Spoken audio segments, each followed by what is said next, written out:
What is up, DTube? What is up, Steem blockchain? That's behind me. There is a big, I don't know, one of these things where you can lift people up. It's kind of cool. You know, it's just standing here. Kind of big. Okay, but today I want to talk a little bit about humans. Okay, let's just see if I can find the sun. Okay, so I want to talk a little bit about humans being the biggest resource. Okay, this might sound pretty obvious.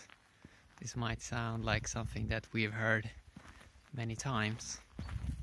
Humans, it can become, say, I'm just gonna find something to sit on here, but because it's a little bit dark here.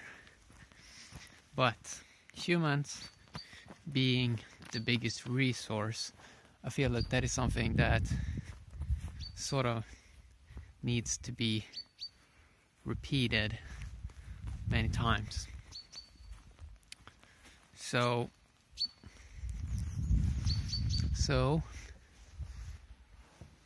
where's the sun? So what do I mean by that? Human being biggest resource on the Steem blockchain? Isn't it tokens?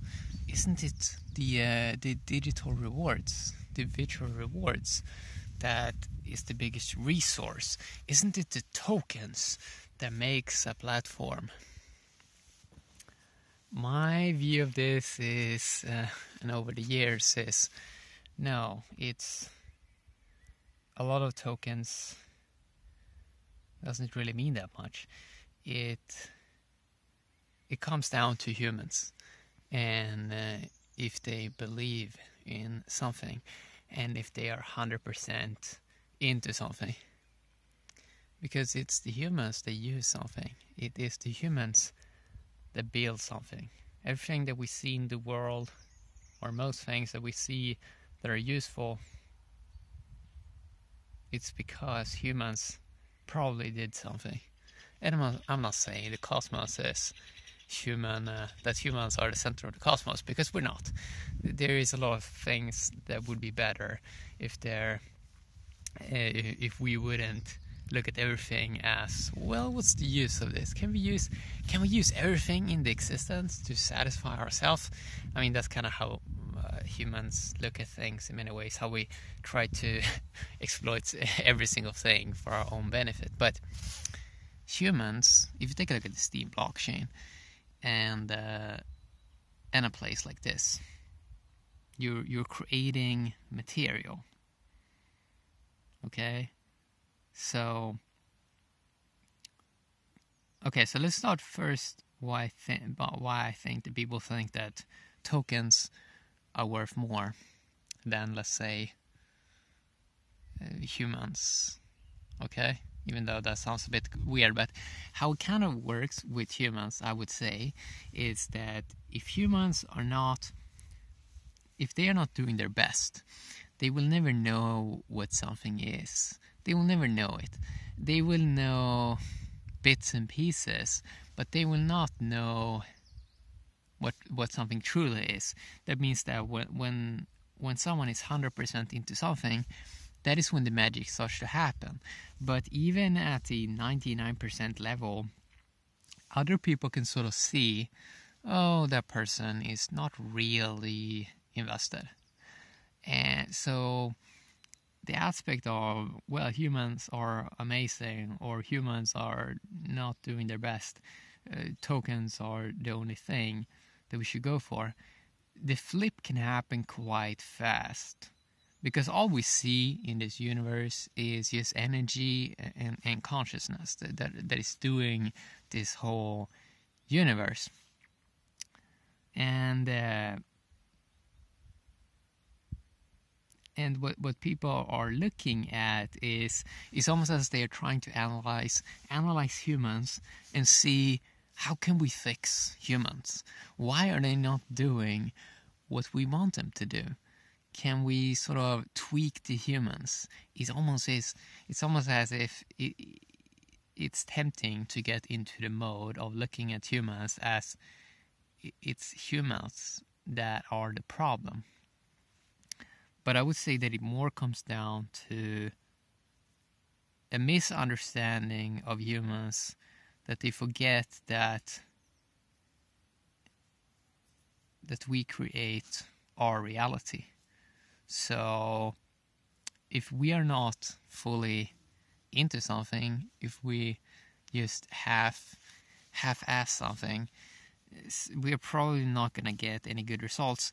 And it also, our actions are having an effect on a whole ecosystem.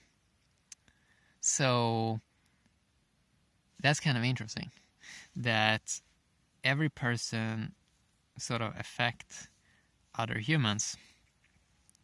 So if you can get humans into a mode of 100% all into something, that is more the challenge. The technology, the tokens and everything, it works fine. The tech is there. The blockchain is already built.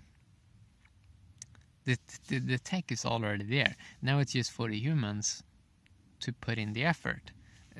Even when it comes down to something that a lot of people talk about, relationships with other humans, or the so-called term of networking, there's not that much other people can do for you. It's just not. Like, there is not that much other humans can do for you.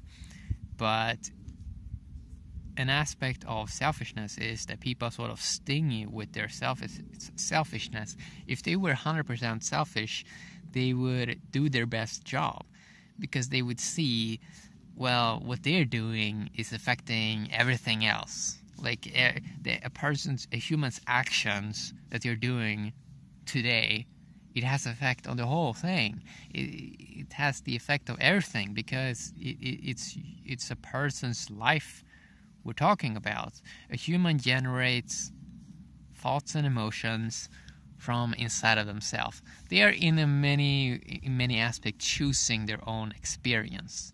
They're choosing their reality that they want to be plugged into. They're choosing the energy field.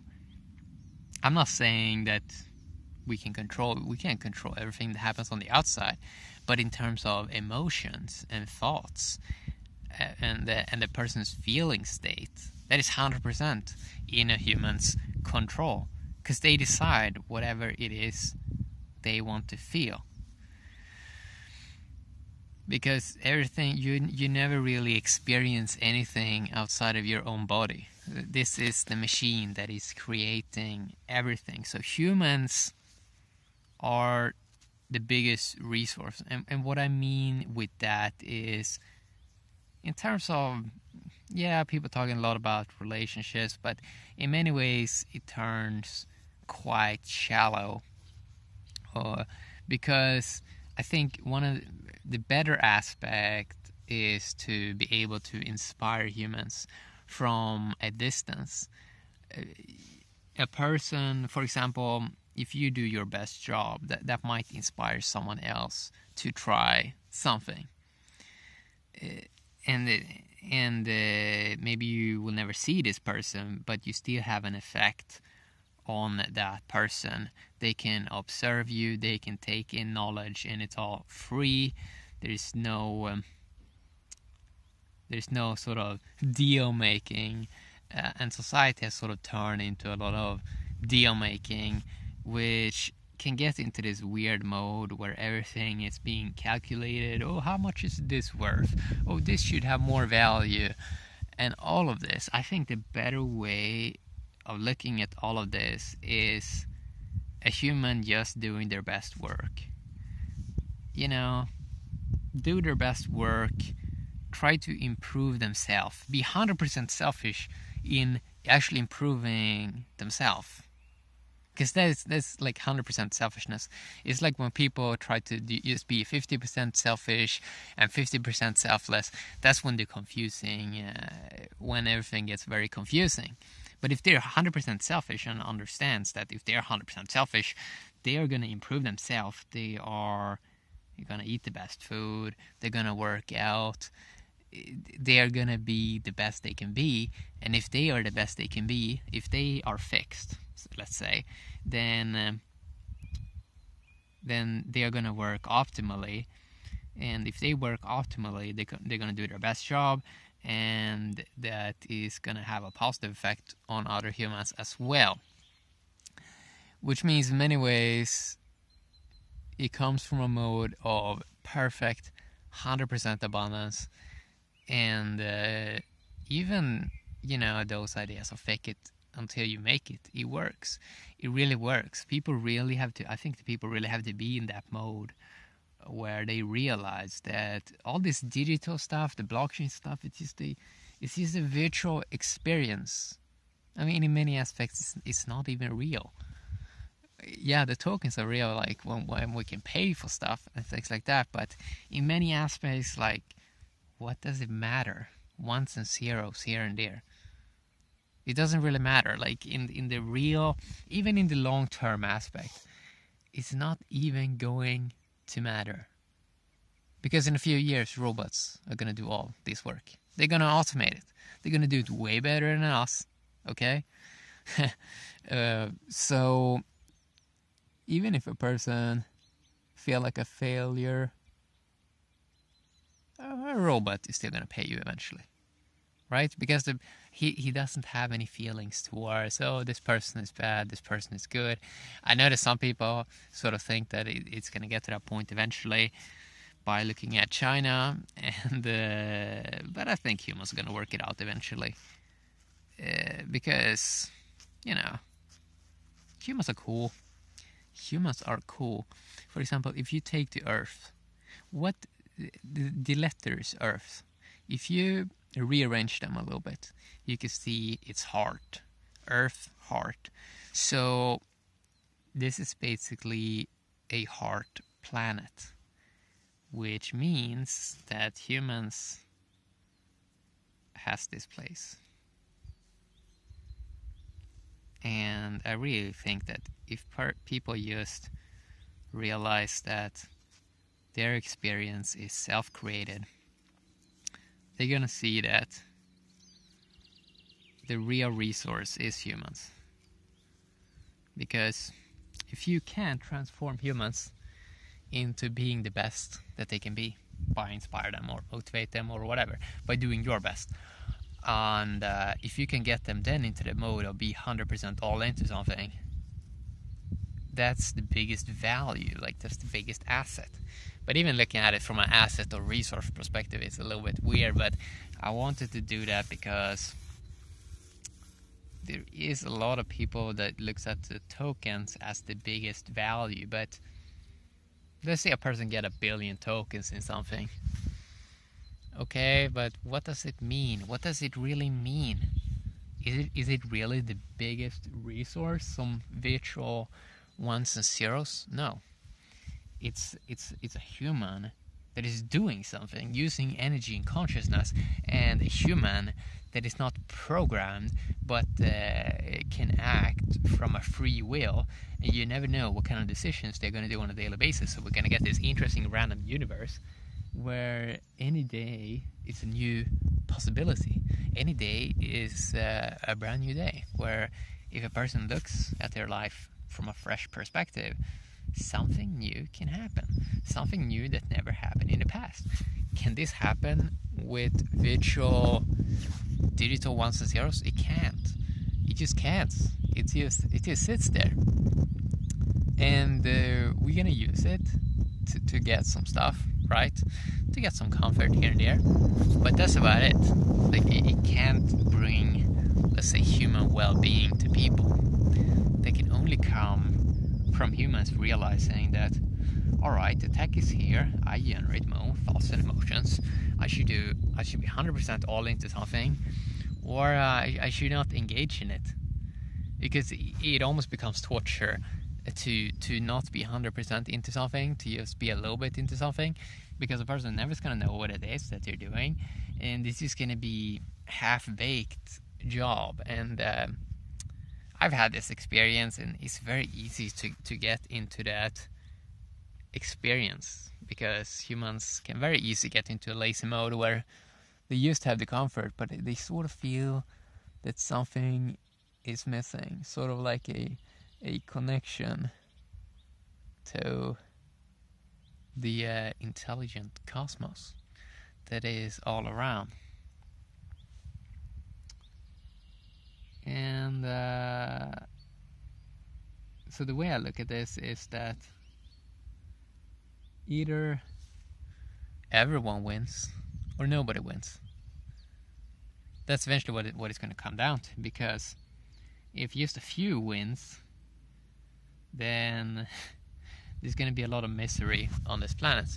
Like if just a few people win, that's going to be a lot of misery. Which means that the base layer you have to start from is that people are looking at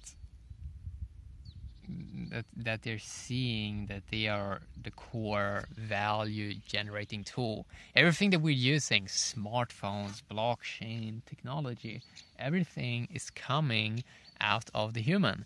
The human thought this stuff up, and now he's sort of doing stuff in the world. So this blockchains, smartphones, all this is just tiny gadgets that comes out from the human gadget that sort of thought all of this up. So we are the main gadget. Like we are the human. It's like a blockchain. Like we observe stuff. We are, let's say, like the true blockchain. We're not the virtual blockchain. We're the physical blockchain. Our DNA is verifying. It's correcting problems in let's say the body.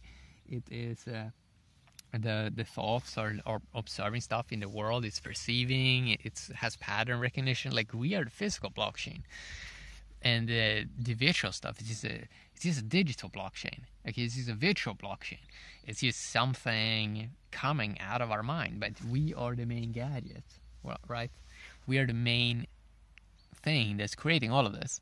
A human is eating something, and the body sort of knows already how to process that and how to regulate the body and everything. So it has to start from a core abundance perspective, and that everything else is just a bonus. Just as a human came into this life with nothing, so they're already winning. Like anything that they already have is like, it's just free. It's just given to a person for free from the universe. Because a person came in here with nothing. Right? A person came in here with nothing. So anything that they can get, the tiniest thing, it is already given for free by this place. And it's clearly some deeper layer intelligence that is sort of doing this. Something that is larger than the human being.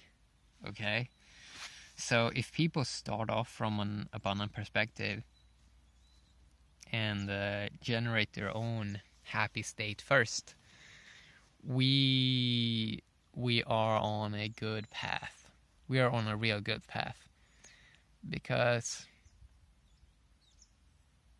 if a person is happy, or they don't have to be happy, but they just have to be in, let's say, a pleasant state or a peaceful state, then they're going to focus on the process, not on the result, and everything's going to be good. And this is something that the mind don't like. The mind likes results. The mind loves results. The mind loves to sort of calculate how much something is getting in a virtual space. But yeah, it's a fun topic. But the core message is 100%. Whatever a human do, they have to have deep involvement in it. So the experience can be amazing.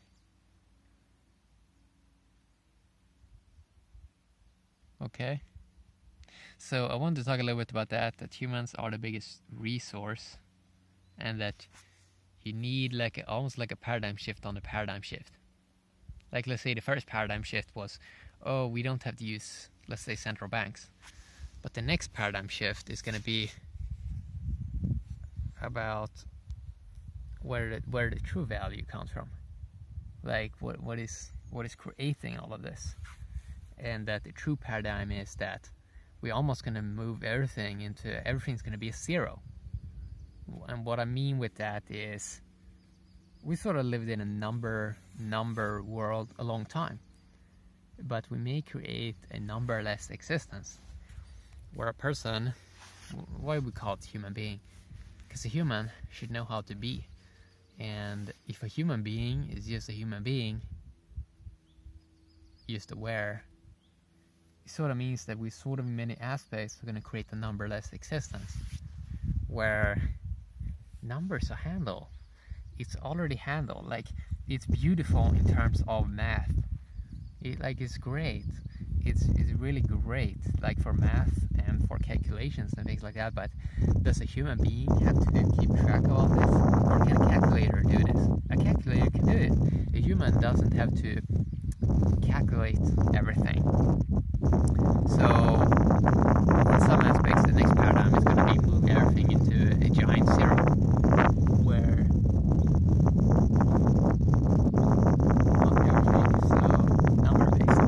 numberless existence. It might sound scary because humans they love numbers, they love to calculate things, but in many aspects it has mainly speeded up the last 100 years. And in many ways numbers are kind of strange because it's a divider. And the moment we try to divide and split up everything, we get into this wonky state where we may look at everything in the existence as, so how much is this valuable and stuff like that. And it gets weird because eventually human mind's going to push it to, oh, how much is a human worth? How much is their value, their virtual value and all this? And it gets into a very wonky state when, if we look at every human life from a sort of like a value perspective, it becomes so much about comparison.